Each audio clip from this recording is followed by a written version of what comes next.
floor is all yours. Okay, Curdy.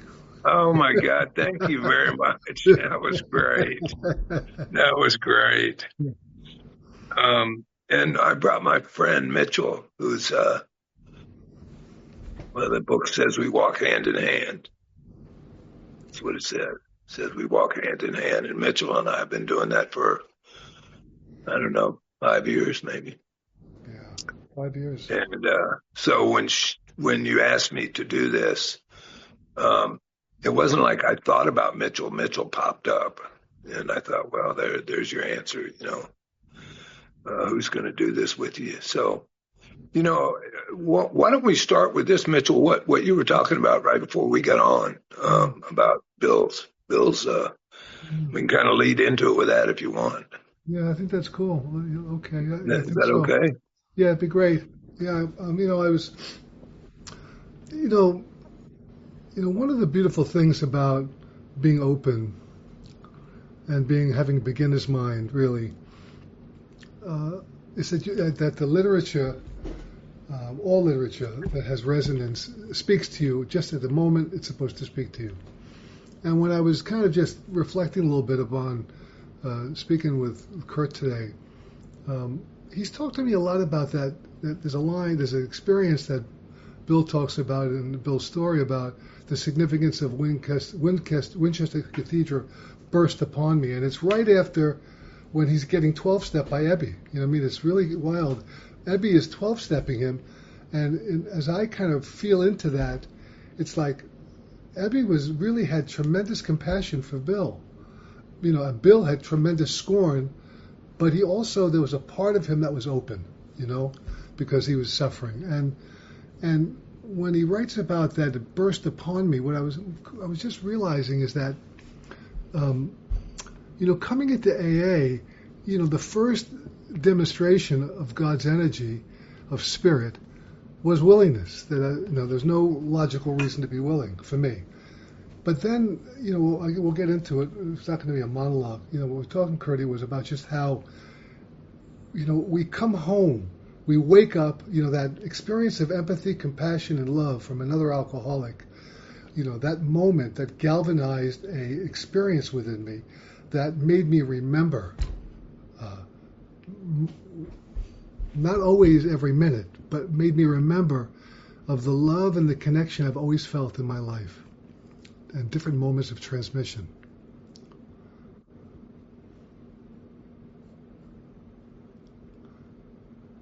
You've talked to me about that a little bit, about Ohio and stuff, when you were kind of, looking at the Yeah. duo and this kind of remembrance that this power has always been there, and that it's not something that, although we always talk about how sobriety is so stage specific, that we all go through many, many stages. And for me, I went through stages of where, when I first, when I came into AA, I'd been involved in many spiritual paths. I'd taken psychedelics like crazy. Many of those things put me in a different frame of mind, but I had no access to the power. No access. I was still being driven by old thinking. But I really do believe that the transmission of love and the transmissions that I've received before I came into AA and in AA began to kind of create this domino effect of waking up. And before I even was conscious of it, that was just being, my point of view was being changed before I even understood that the condition was centered in my mind. And so I think that this is the deeper end of awareness, but the many stages to get there were very intimate. And for me, when I came to AA, I was led into many different. I was just led to, I grew up as a Jewish guy, and then I became a Jewish Buddhist. Then I became a Hindu. Then I just kept finding my way into different environments where I was just being loved, and my mind was being open to people who were vibrating at a different level. And but the common ingredient for me, before I could even have a rational thought, was there was a sense of non-judgmental love and an invitation to kind of connect to the heart mind.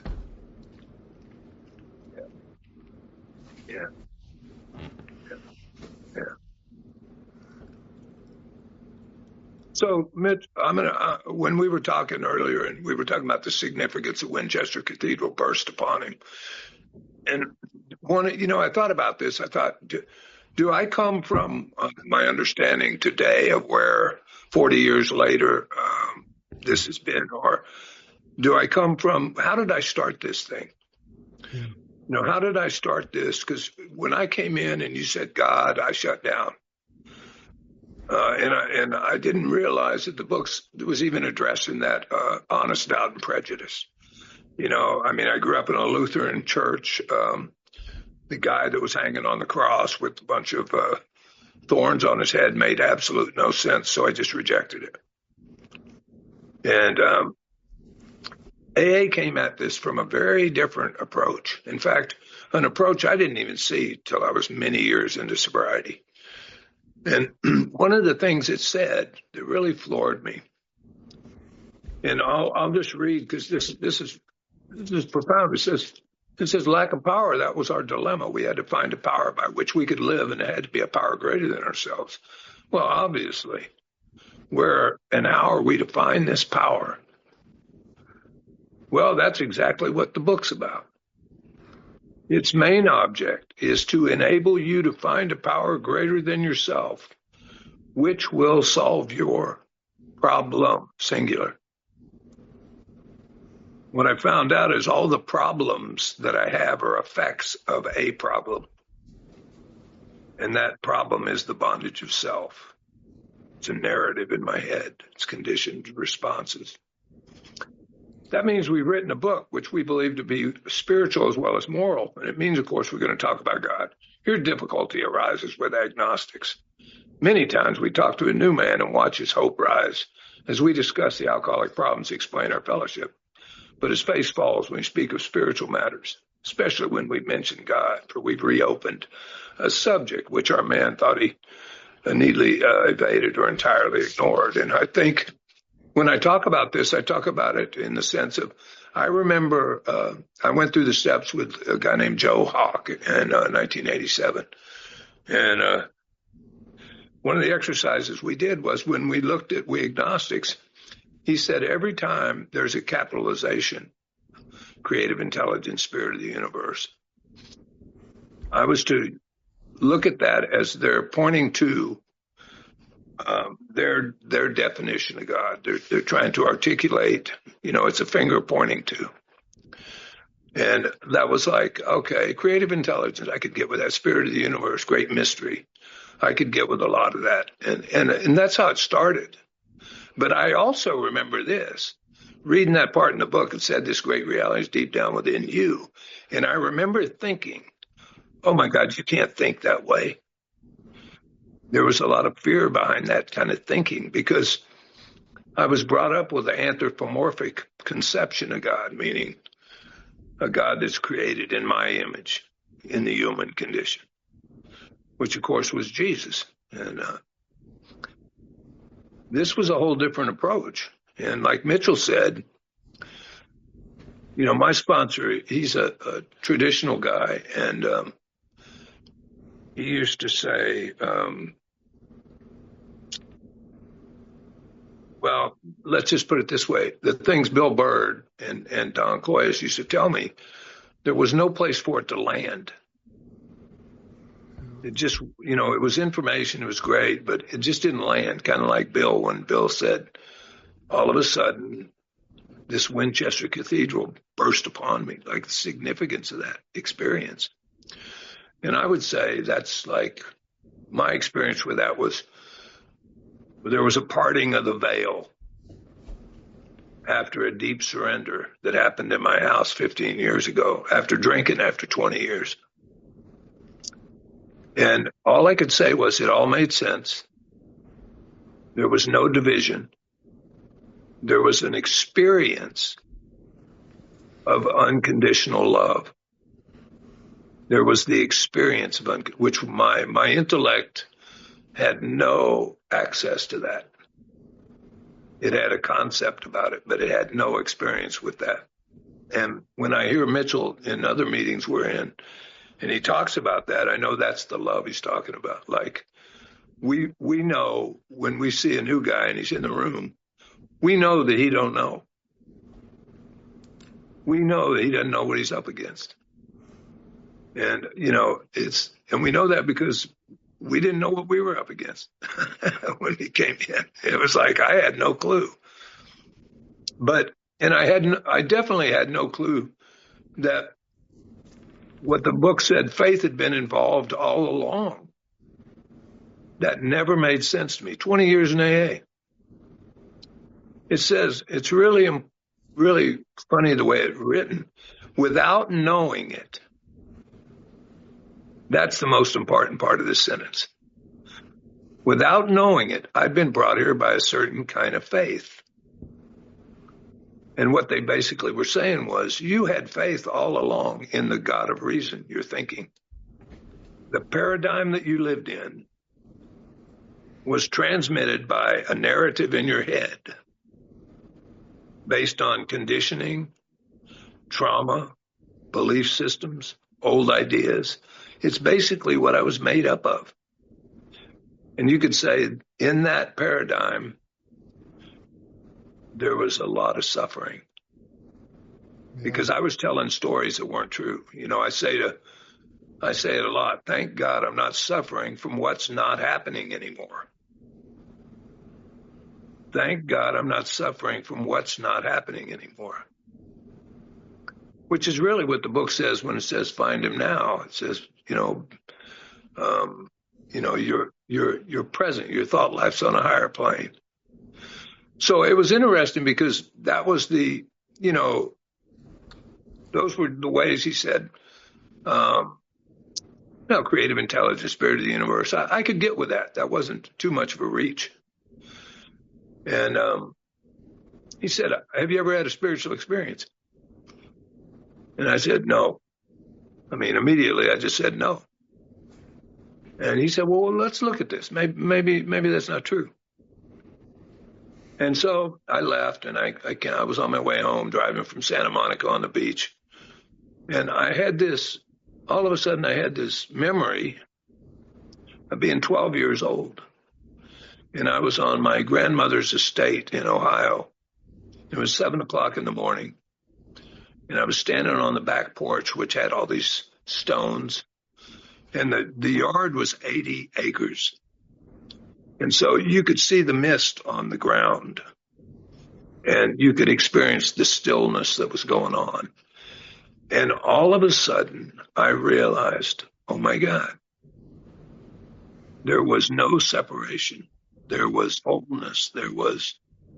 But here's what I do remember about it. About a minute into that experience of peace, I remember my head kicking in and goes, yeah, but you got to go back to Texas in a week. Immediately, the ego had to comment on what was happening. And it had to comment from the future, not from where I was. And that was a real game changer because, Koya said to me, he said, this whole sobriety thing is a process. It's not an event. The ego loves events. But he said, this is a process, and you're going to have events in this process that are going to be revelatory and that are going to let you see behind the curtain. And the whole point of that is the came to believe experience. It wasn't like, I was telling Mitchell, I said, I heard this guy say, he said, look, he said, if I got my glasses and I put them on my head up here and I'm looking for them, I can't find them. And then all of a sudden I realized my glasses are up on my head and I find them. Well, the seeking stops. I'm not looking for them anymore. And I think this is exactly what the big book's talking about when it says, we found this great reality. Great reality. They didn't say intellectual belief system. They didn't say religion. They didn't say any of that. They said this great reality deep down within us. In the last analysis, which means I'm probably going to look everywhere else first, that may be found. And that's what, some of these guys would call it. It was like when the parting of the veil happened, it was like a sneak preview. You got a little sneak preview of what it looked like. And you go, well, so faith had been involved all along. Even if I thought it says, even they thought they were atheists or agnostic. They only thought they were atheists or agnostic. They had immense dependence upon that thought. And that's how I would define faith, the way they're saying dependence. So it was really interesting because faith had been involved all along. It's just it was where I was placing the faith. And where I was placing the faith was in the God of reason, meaning my thinking. Or, sad to say, your thinking, which is really worse than my thinking sometimes. But it wasn't what I thought it was going to be, I mean, if you read the book later, it becomes. We have a meeting we do. It's like this, very similar, and I thank God for these meetings because these kind of conversations usually happen with a sponsor, sponsee, spiritual director. So it's nice when you can have a format where these things can be kind of discussed because I needed to work things out. I needed to understand, how this was. How was this affecting my life like this? I mean, I didn't come in here looking for this. I remember standing in a monastery at 14 years sober going, what the hell am I doing here?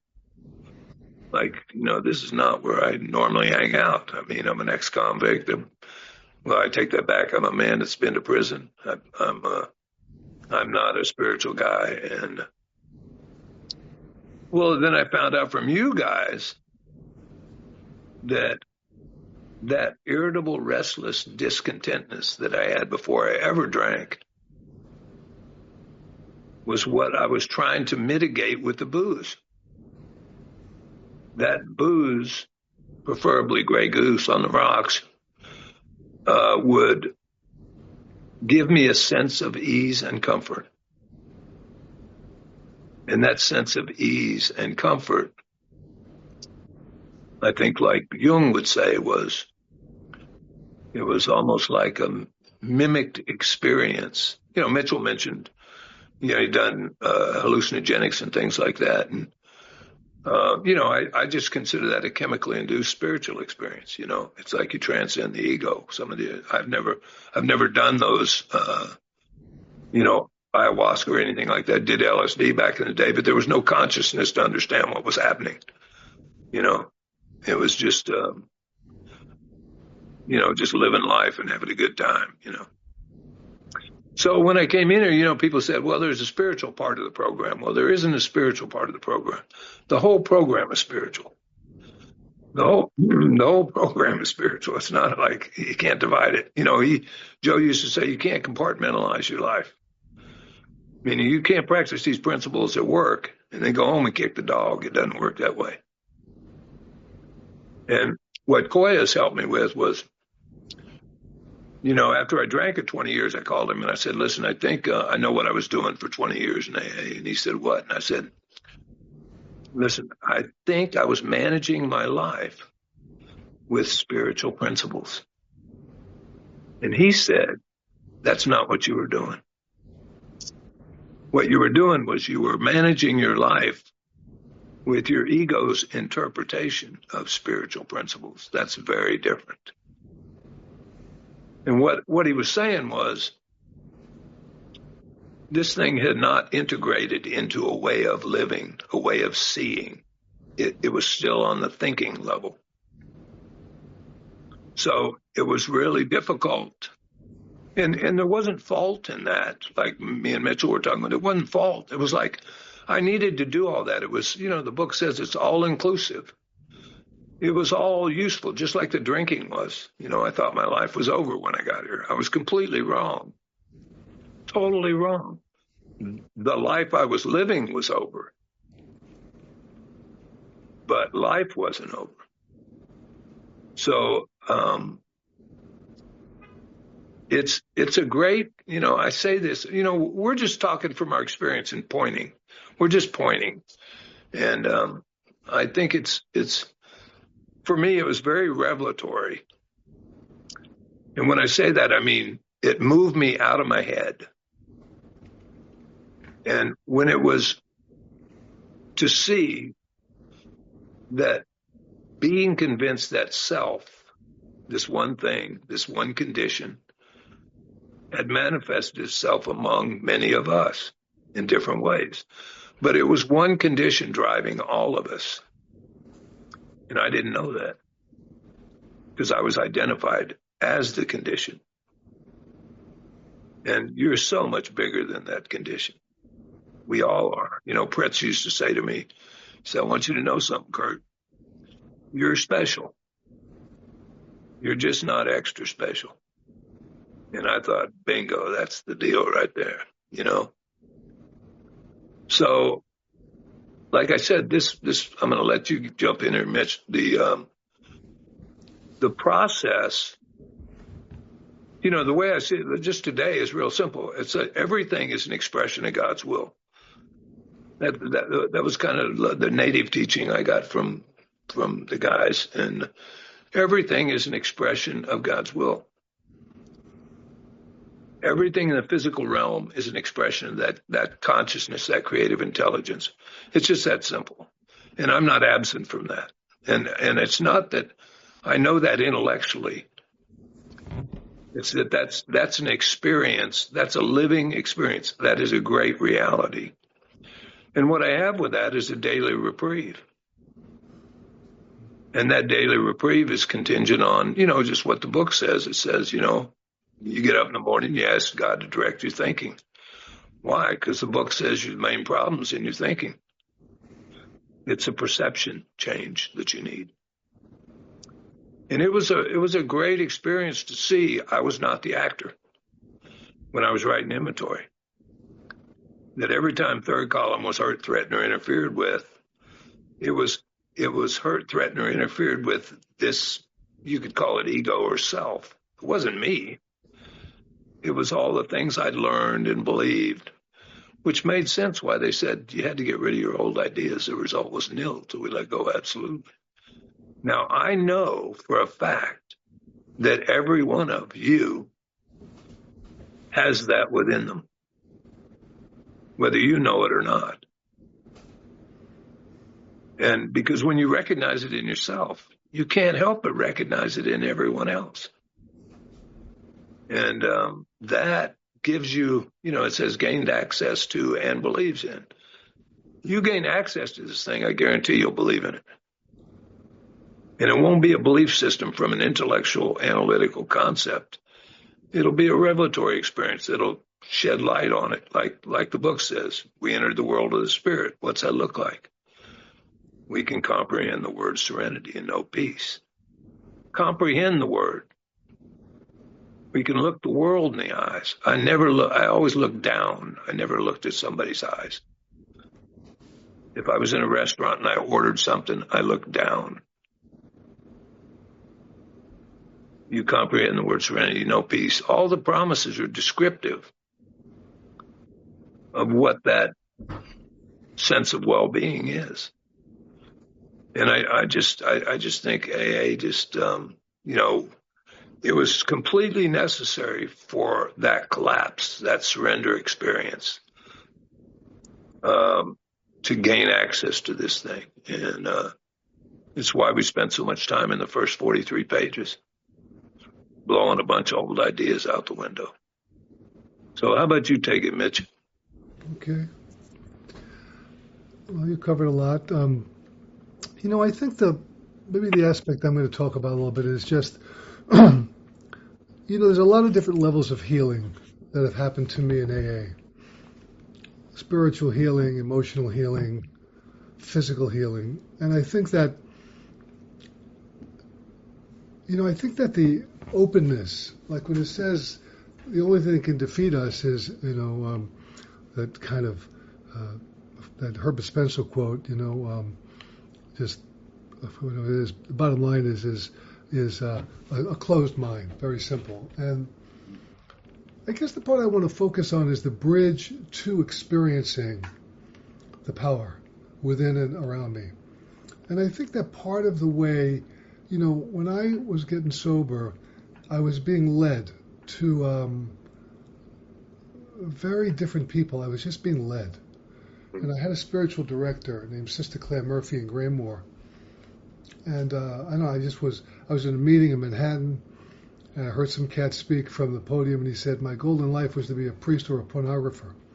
And I was over about 7 months, and I walked up to him, and I was just drawn to his energy, and he told me to go to Graymore. And I went up to Graymore, which is an ecumenical retreat center, and why I'm bringing it up is because, there's a healing process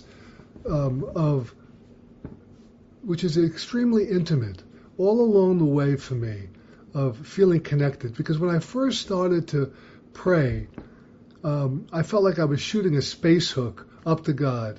And then when I stopped praying, I was alone. And, Kurt's kind of talking about the deep end of the pool. I'm going to talk a little bit getting to the deep end of the pool. But it was like there was so much anxiety and fear in me. There was so much loneliness. There was so much just feeling that bondage, that frustration, all the accumulation of undigested emotions.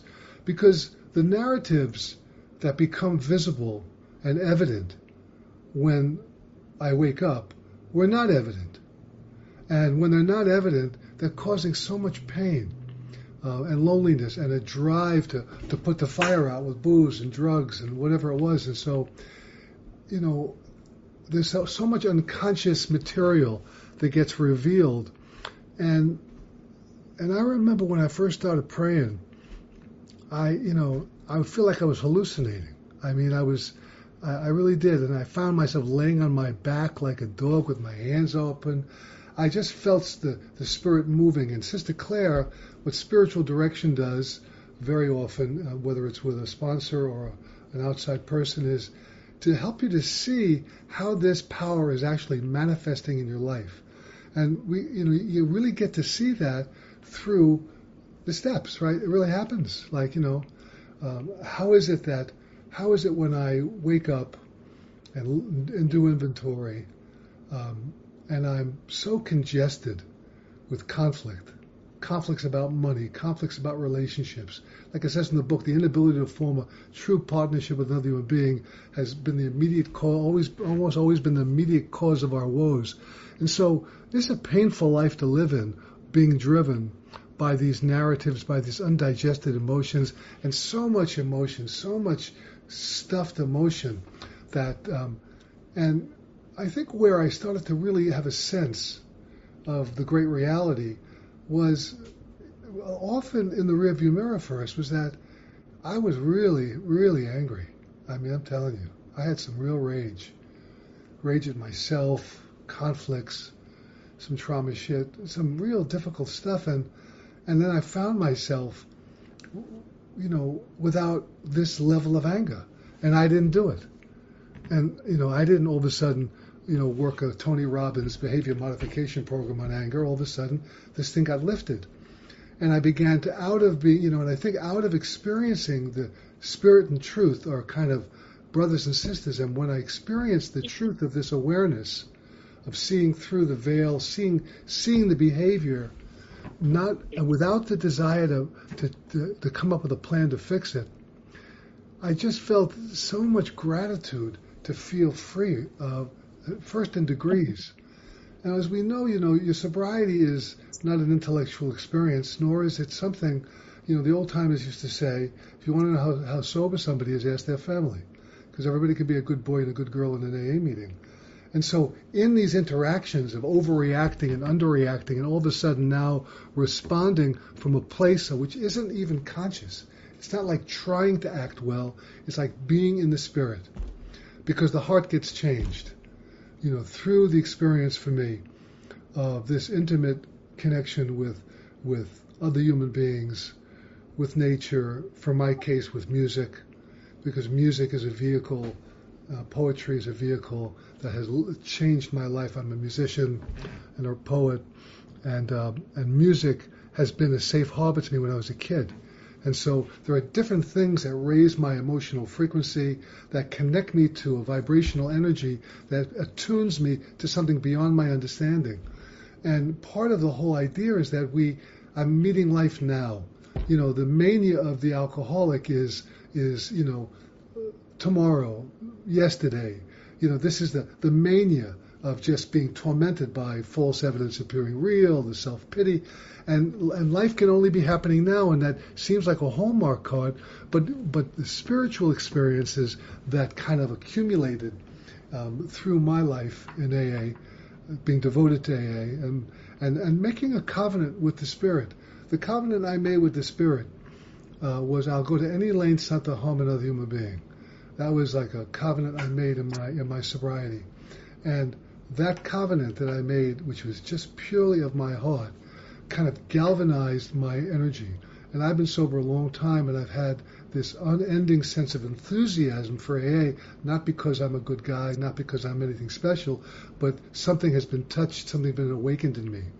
And we always talk about that at some point, through manifesting and experiencing freedom from bondage, freedom from financial insecurity, less defensiveness in your relationships, being a better listener, being able to give and not with a hook to it, being able to see through the delusions of expectations, being able to see all these different objects and mental thought forms that cause so much bondage, because, in the third step it says 100 forms of delusion, self-centeredness. I mean, they're not kidding.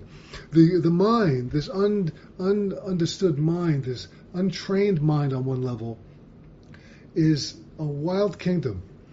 I call it the wild kingdom, and it will run me like anybody's business. It's like the horse running the rider. And being able to watch this change, because watch the thoughts as they're happening, and to be able to be responding from this place, because I feel, the thing we talked a little bit about, Kurt, before the meeting was, Mary Thayer always used to say this thing, you're the fish you're trying to catch, right? And so I was a really big seeker. I'm talking like, a driven spiritual seeker. And that created a collapse for me. I just got exhausted. I first tried to get an A in AA because I was a loser at life. Then I'm trying to get a double PhD in fucking spirituality, going to every, meditating, the mania of trying to run, being driven by. All of a sudden, I think somehow these graces happen, and they often happen, Bill talks about. For me, I've just had very unpredictable moments of peace and of just incredible loving feelings towards people in the world. And it took longer and longer for me to have compassion for myself. It took me many years in AA.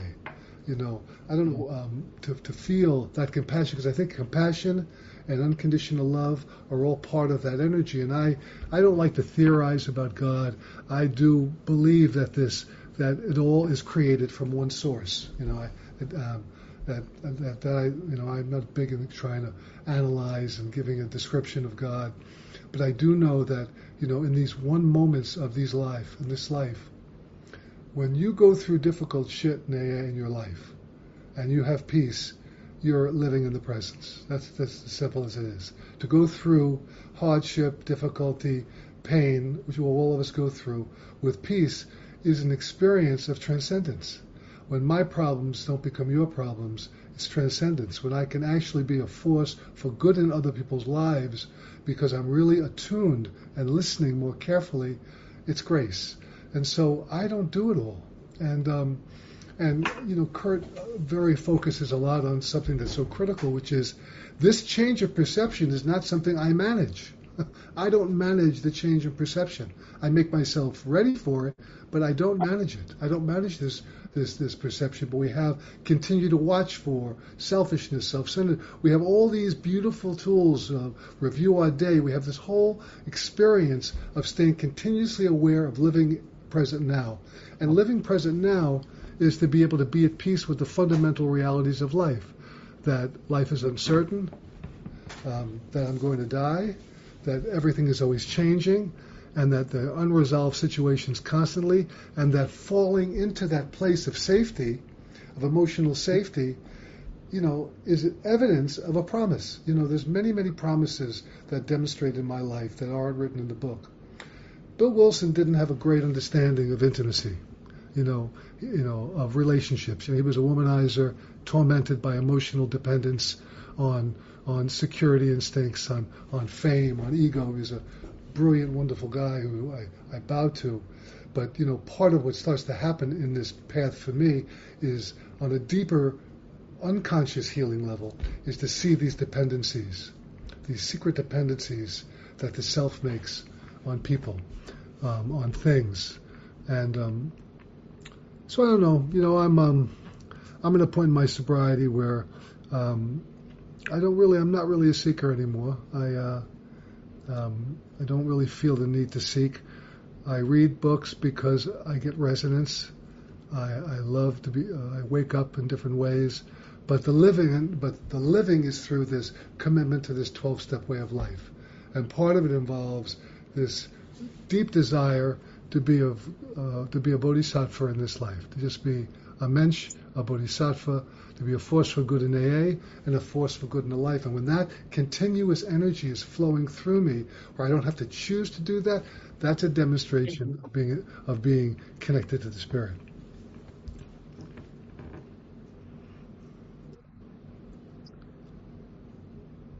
In the back of the book, Spiritual Experience, it talks about, this was put in later on, but it's really interesting they put this in here. The term spiritual experience or spiritual awakening are used many times in the book. Upon careful reading, shows that the personality change sufficient to bring about recovery from alcoholism has manifested itself among us in many different forms. Yet it is true that our first printing gave many of the readers the impression that these personality changes or religious experiences must be in the nature of sudden and spectacular upheaval. Happily for everyone, this conclusion is erroneous. Yeah. Well, but they still wrote it that way. Yeah. And what William James shed light on in Varieties of Religious Experience, and my experience was he let people, Bill wrote the stories based on what William James did in Varieties of Religious Experience.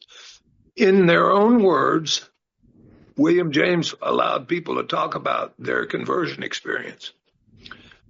And Bill did the same thing when he put the stories in the book, and it was like, how did these people establish their relationship with God, and it's really funny that it says this awareness, it says among our rapidly growing membership of thousands of alcoholics, such transformations, though frequent, are by no means a rule. Well, because why? Because it's a process for a lot of us. And I'll guarantee you, I've had huge revelatory experiences. They're not a benefit. You got to unpack them the rest of your life.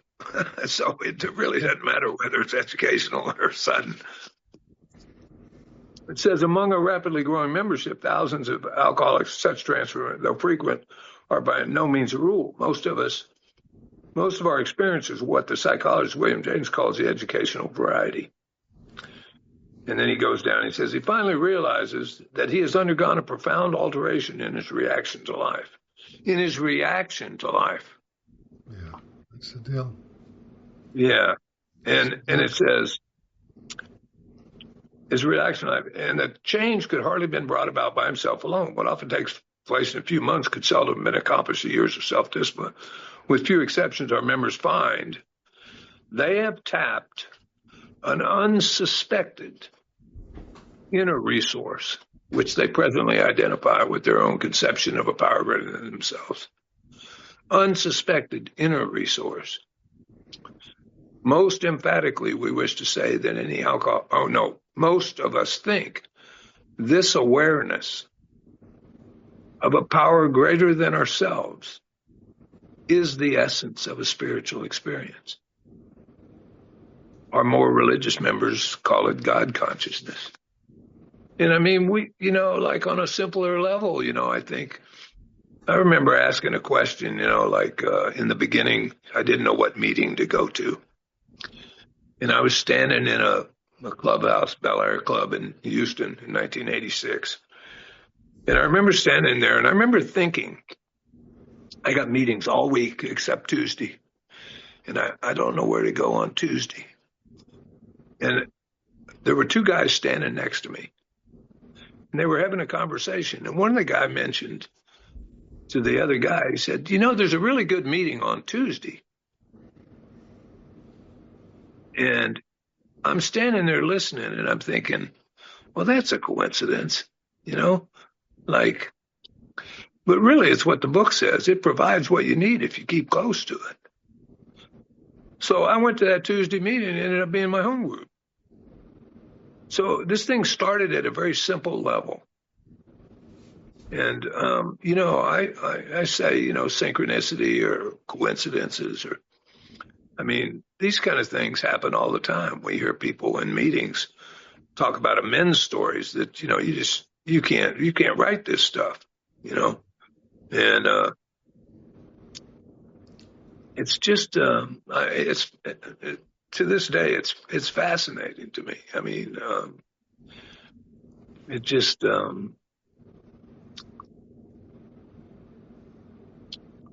it's just amazing that life is that rich, and I almost missed it. I tried to kill myself 3 times. And the problem was, I really wasn't trying to kill myself. What I was trying to do was I was trying to kill the self that was driving me. And when I saw that, I thought, oh, my God, you were trying to kill the wrong person, even though that self is not a person. It's not a thing. It's a mode of thinking. It has no physical reality whatsoever, except for that it exists in my head. So I just think, life, like you said, is rich.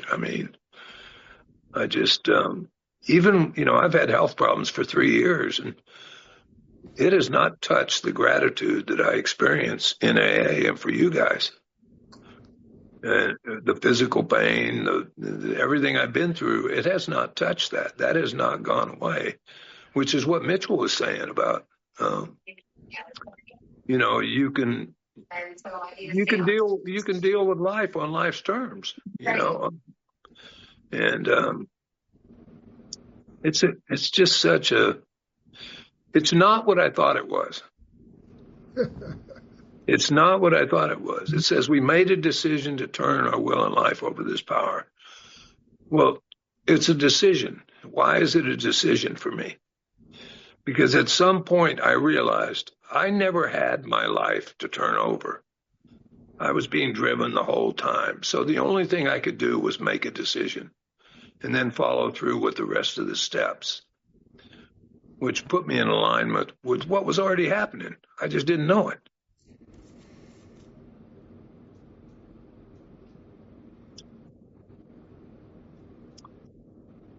Yeah, Herbert Spencer, here's the principle, is what Mitchell was talking about. I forgot. There's a principle which is bar against all information, which proof against all arguments, which cannot fail to keep man in everlasting ignorance. The principle is contempt prior to investigation. And I used AA just like I did a drink, 14 meetings a week. I used the big book that way, going through the steps, writing inventory. I was just trying to manage a condition that I hadn't even seen yet. I hadn't even seen the condition. I didn't even know it was what was driving me.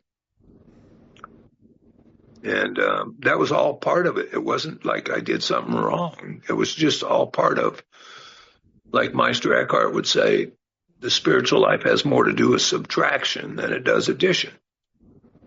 When I started to see the things that were blocking me, when I was clear away the, things that were blocking me, like the book said, then something else showed up. And it's easily recognizable because what recognizes it is it. It doesn't need to be objectified. It's just an essence or an awareness or a sense or a feeling. And they call it sixth sense. They call it realm of the spirit. They call it, everybody calls it something different. But to be able to live from there and have a sense of peace, shit, that's all I ever wanted. Excuse my language. And, I was dead on the money when I was 12 years old. I thought something's missing. I was dead on the money. Something was missing. Yeah. So back to you, my friend. I think we're at the I think we're at the time, Raquel. Raquel. Oh yeah. I think Are we? Are we? Excuse me. It's I am. 8:51. It's Yes. 8:51. No. Mitchell, how about you just go a little bit further, guys? You have another 10 minutes. I will interrupt you because I'm just like in it. So Okay. you have something else that you want to say, Mitchell? I promise I'll just open my mic. Oh, sure. Okay.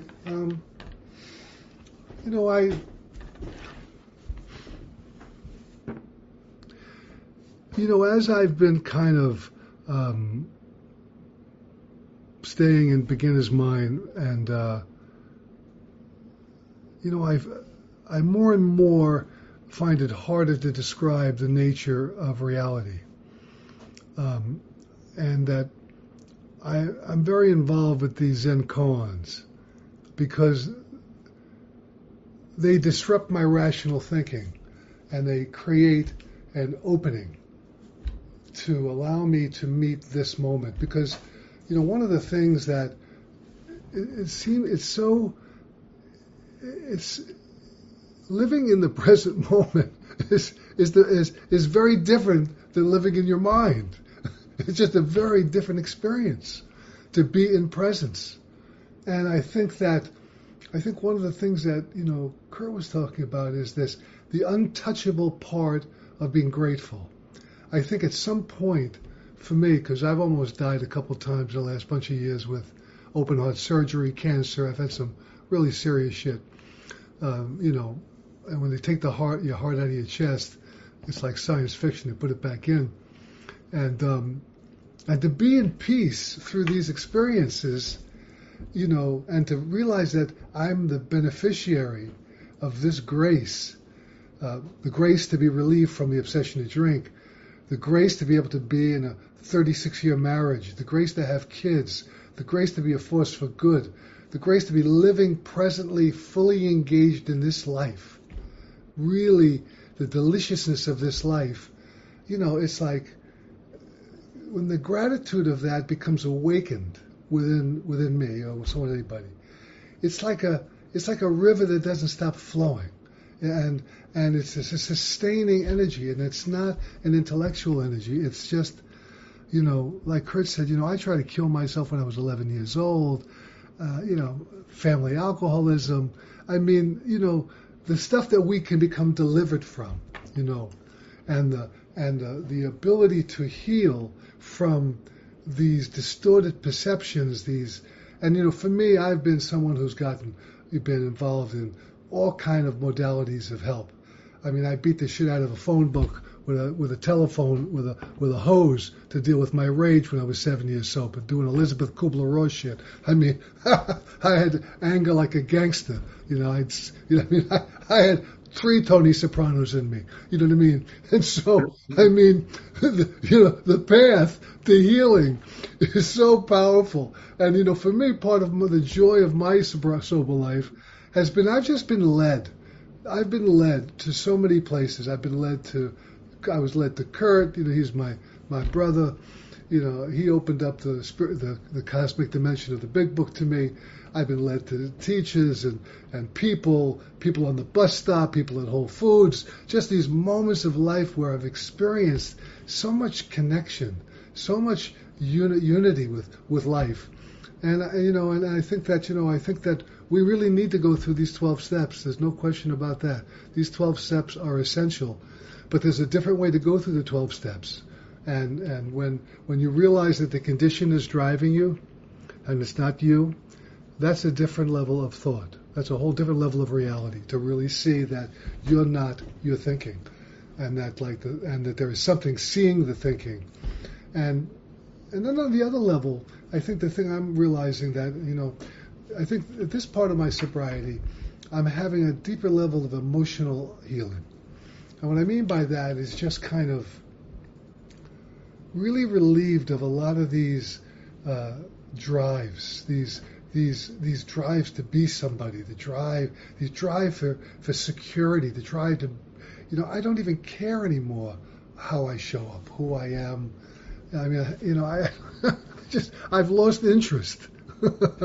I've just lost interest in my persona. I've lost interest in my personality, even though I have one. I just have no interest, and that wasn't me working on that myself. And I think that's the hard thing for all of us, is that to realize that, you will be contacted, okay? Okay? You're contacted. You will be contacted, but you really don't know when. But it really is good to have a brotherhood and a sisterhood, this kind of link of love between each other, because love is the power. Love is the power that creates everything, I believe. Love is the power that creates a seed that blooms within everybody. And so I think that, these relationships, my relationship with Kurt, and, it's, the love we have, the love we have just becomes this force multiplier. And sobriety creates this generative experience of life where it's just, and it's spontaneous. It's sometimes like a Jackson Pollock painting, makes no sense. It will never make any sense. I'm just really grateful. I think that you're doing a beautiful job here, letting us riff, letting us kind of speak from a nonlinear point of view. Kurt is a little more of a linear thinker than I am. I'm more of a jazz musician. That's what I am. So I'm kind of I live in a nonlinear space, the liminal space. I have a hard time sometimes putting my arms around trying to be rational. I'm not even interested in being too rational, to be frank with you. I'm more interested in the pop, what happens moment to moment, than I am in anything else. So that's all I have to say. And thank you, Curdy, for sharing. Thank you for being my friend. Yeah, thanks, I love Mitchell. you. I love you, brother. And You too. and I really appreciate and love all you guys, and I wish all of you great peace. Yeah. So what do we do when we get off track with this? I mean, one of the best things Koyos ever told me was, he said, when you're agitated or doubtful, pause. Like that was an instruction in the book. That was one of the biggest things that, because, and I've explained this before, what happened after 1,000 times of doing it. And I mean that literally. There was a space that was created where I didn't react to third column, what was hard, threatened, or interfered with. And then it became natural. And then it became a natural thing. At first it was a practice thing, right? Remember? Yeah. And then it became just a natural thing. Yeah, it was more of that space created a place for a response rather than a reaction. Yeah. That response usually, now I know, was an intuitive response. It didn't come from my thinking. And, one of the other things I tell new guys, I said, listen, when you realize that you're creating a story, let's say you got fired from your job, you're driving home, your head's going 100 miles an hour, and it's already told you you're going to be broke and homeless. Now, nothing's happened. You're driving home. You're in the car. Everything's fine. When you recognize that, there's one exercise you can do. And you can say, thanks for sharing, next. Thanks for sharing, next. And the reason I say next is because in the book it says we cease fighting anything or anyone, even alcohol. So alcohol is secondary. So I'm inviting it in. Why? Because at some point it will exhaust itself, and I'll see it for what it is. It's just a narrative in my head. I'm not suffering from what's not happening anymore. And there's an immense clarity and peace that comes with that. It's an effect of that. Krishnamurti would call it lucidity, truth, seeing truthfully. And our book says it. It says, be quick to see where religious people are right. It does not say, be quick to see that religious people are right. where they're right. Well, I need that ability and resonance and discernment to be able to recognize that. And, I ring a bell usually to try and, point to that, where there's a resonance in the bell. Then I hold the bell and I ring it, and it's just really flat. And it's the difference between seeing and thinking. Seeing and thinking. And, yeah, I love your format, and I'm really glad you invited us to come. Yeah, thank you. I Thanks, am Mitchell. happy. Thank you. But wait, I have to tell you something. First of all, we're not done. Um, oh, look, every time we do these meetings, right? I get on my knees and I do ask God that may the words that we speak here will bring us all closer to Him. And when that happens, when we create those little spaces, right, that I can ponder, that I can question, that I can allow myself, like Mitchell was saying, to be, right, to be here in the present, and something happens, right? I call it sometimes like I get sucked into a vortex. That's how I experience it. But I have a couple of questions for both of you. First of all, I wish I could take you both in my pockets forever, because it was it made me think a lot, and it made me feel a lot more than anything else. It really resonated with me. My question to Kurt is going to be, why does the spiritual experience sound so good when you read it? No, that's not the question. The question is, why when it's like, it's true, you read the spiritual experience and I don't know what you're reading, it's another thing. But I do have a question for you and a question for him. The first one for you, Kurt, that you talked about the stages of awareness and this whole idea of being intimate, which I loved it. I loved it because even though I hope I get to a point that I won't consider myself a seeker anymore. I want to be there, but I'm still a seeker, right? But I am lacking that. I wish that above all else, to have that intimacy, right? So I wanted to know if that parting of the veil, it's a constant in your life, now that you know that there's an intimacy with that, right? And after that, I'm going to go right now to Mitchell, and then both of you will answer.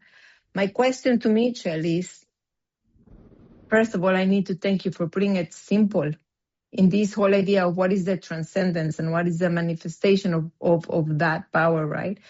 But when you are being led, you said you're being led a lot. How do you know what to follow? Do you understand what I'm saying? Like, you talk about being led. I want to know about that process. So, Kurt, let's begin with you. And guys, think about your questions, because after the answer is your turn. Kurt, go ahead. Well, the question is more coming from the mind than it is coming from. It's like your arm is your hand is connected to your arm. You just know that. It's not something you got to figure out, or So that's what I mean when I say, I was trying to manage my life with spiritual principles. What does that mean? Well, what was I doing? Well, I was trying to make enough money to fill the hole. Never did it. I was trying to be in the right relationship. It never did it. I was trying to be the most popular guy in AA. Never did it. Now, I didn't know I was doing this. But all these things were a way to mitigate the dis-ease that I was experiencing under the surface. So when that dis-ease was lifted, there was an experience of, I hate to say there was an experience of it, because there was this ability to access what was really going on. And what I realized was I'm involved in a lot of people's business I have no business being involved in. Everybody's got their own path. In fact, Fritz said to me one time, Fritz said, he said, if I rob you from your pain, you got to start over again from the very beginning.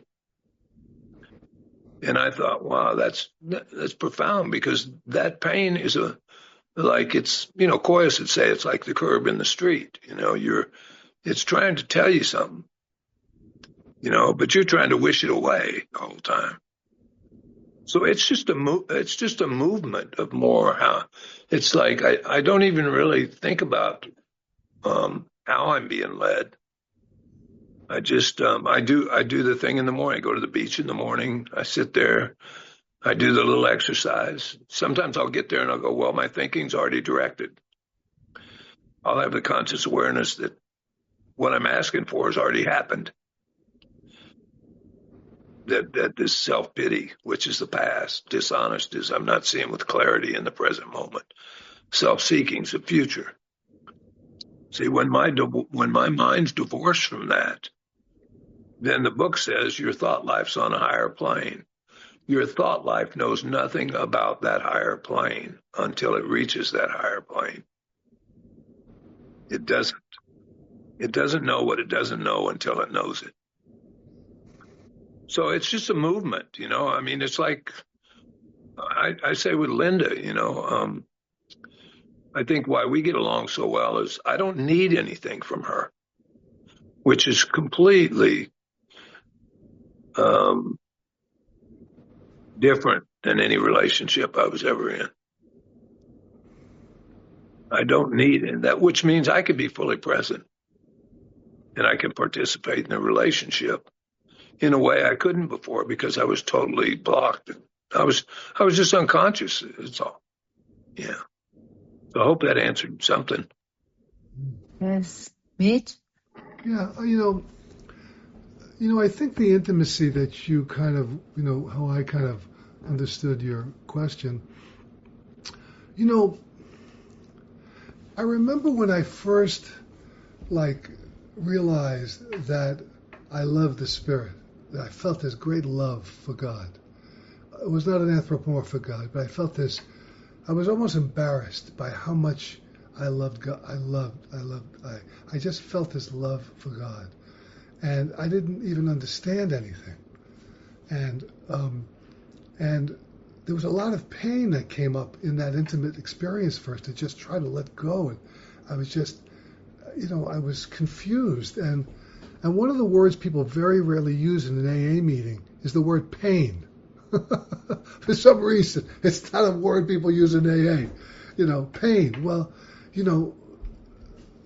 pain is really part of this growth process, and acknowledging pain, because acknowledging pain is not just taking an intellectual bypass beyond it. And so in my quiet meditative times in prayer and in meditation, there were times I felt like I was going fucking crazy. I was so agitated, and I was so in such a vulnerable state that I felt I didn't want to tell anybody.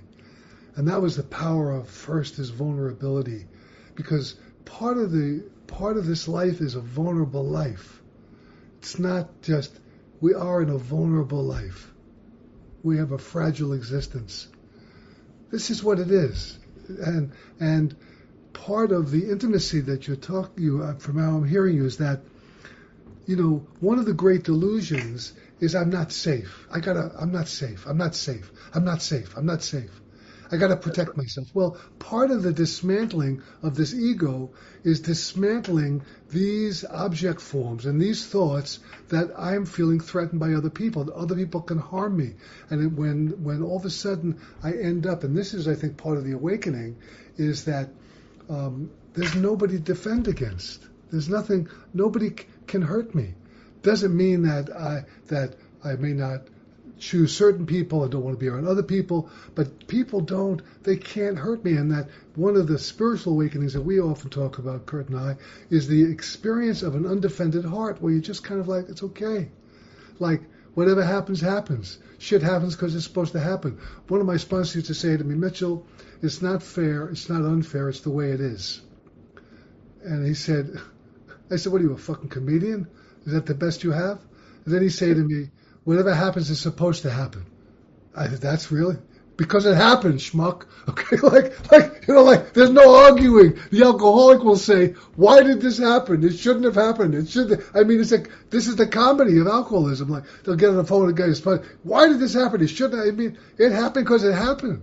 And so I think part of the emergence of being free from the bondage of this thinking and these undigested emotions and all the accumulated emotions that are driven by these narratives, not just the thoughts, they're driven, is we end up in this isolated world of feeling so that we're like turtles. We turtle. We put our head in, put our head out. Put our head in and put her out. And so I think that being led is kind of just, how do you describe letting go? I mean, you know what I mean? Well, all I could tell you is like when I held my baby in my arms, my son, when he was around 7 months old, and he'd wake up in the middle of the night, and I go into the rocking chair, and I put his little heart on my heart, and I rock. And I just felt transported into another universe. I felt the love I felt for that young man. And then when I would look at the sunset, or I hear Charlie Parker play, or John Coltrane play, or George Gershwin play, this transported, this experience of this felt sense of letting go is just a desire to let go. It's not like, we can't make ourselves let go, but there's a sense of this willingness, this willing heart. And then the other part comes from just the abject fighting against life. There isn't anybody here who doesn't fight and then surrender. I mean, it's just the way it works, Kurt, why don't you lay on that Rami quote, okay? The Rami thing. Can you lay everybody on that the genius of the 12-step programs is that surrender is not just a tactic, and the genius of 12-step programming is giving up. As you quoted better than I do, is that we get exhausted trying to. Can you pick it up? Let's see if I find it. Yeah, it's when surrender is a tactic. It's just another means of control. That's right. Thank you. It's an effort to impose your will on your disease. That's right. Surrender is beyond your power. If it weren't, you would have no need of a higher power. The genius of 12-step spirituality isn't that it teaches you to surrender, but that it exhausts you in the effort to surrender. So you last surrendering, and find yourself surrendered.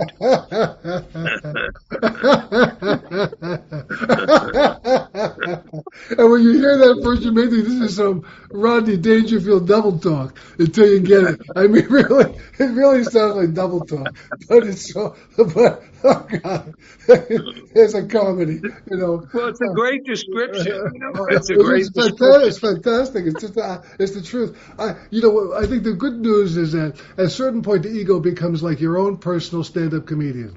I look at it, okay, tell me the 10 reasons why I'm a fucking loser today. Okay, I'm here. Tell me why I'll never be successful. Okay, let me take a few notes. Okay, I got you. Go ahead, speak. And then it's like, okay, good. It will never, it's the greatest piece of AI that will ever be existed. Consciousness is created an AI ego, which is beyond belief. And it will just always, but the joy at a certain point of waking up is to just kind of when you start feeling some humor about it, because you can see it and you can just know that it's not a problem to get rid of. It just is. This way God is, the ego is. It's all part of the whole thing. And so anyway. Oh, that was great. Bobby, we have time for one little question from you, and then go ahead, Bobby. It's a little question. Can you hear me because I'm on earbuds? Yeah. I'm Bobby, and I'm an alcoholic, and it's not a stump the Dalai Lama question, but you hear pain, like you just said, that's what tweaked this question. You hear pain a lot, and you hear, like, they had also a slogan about how pain has happened, but, suffering is optional and that. Then you hear long-standing suffering. What is the difference between pain and suffering? Well, I think we all experience a lot of it, right? I mean, I think that, for me, obviously suffering is when the bondage of self completely takes over, okay? And, but it's not wrong. That's the thing Kurt was saying. It's not wrong. Pain is sometimes just like grief. Like, grief is not intellectual. Grief hurts. It hurts. It hurts to lose people you love. It's not a narrative that, when you have when you have a severe physical illness, it hurts. You know what I mean? Your heart hurts when people sometimes are suffering. It's part of life. And it's not wrong. For me, and even suffering isn't wrong. It's part of what leads us to where we need to be. I would just tell you, for me, when I'm in unawareness and I'm in the mental obsession of some narrative in my mind, some judgment, some assumption, some interpretation of reality that I'm not seeing at the time, I'm suffering, and it also hurts. So anyway, but there's a way out. Yeah. Mm. Yeah. Oh, Khalil Gibran in The Prophet has a great chapter on pain. It's really well written, and he talks about the medicine is in it. I mean, we know that in AA. I mean, we know for sure. I mean, when I was in it, you couldn't tell me that shit. When I was coming out of the penitentiary in Huntsville, you couldn't tell me this was all part of the big plan of me being happy. I wasn't there. And that's what I mean by it was crucial that I started at a simpler level with this thing, like creative intelligence, great mystery, spirit of the universe. Yeah. And that God is not separate from me. I'm not, you hear that metaphor of a wave is part of the ocean. It is not part of the ocean. A wave is an expression of the ocean. And that's the same with us. We're expressions of this great mystery. And, oh my God, what a gift. I mean, to be consciously aware of that, that's just, I can't put words to it. Yeah. Now I can take that awareness into the world in action. And I think that's the whole point of this thing. It's about helping others. Yeah. Yeah. Yeah. Oof. We're going to stop the recording, but because of time, woo, wow. I am honestly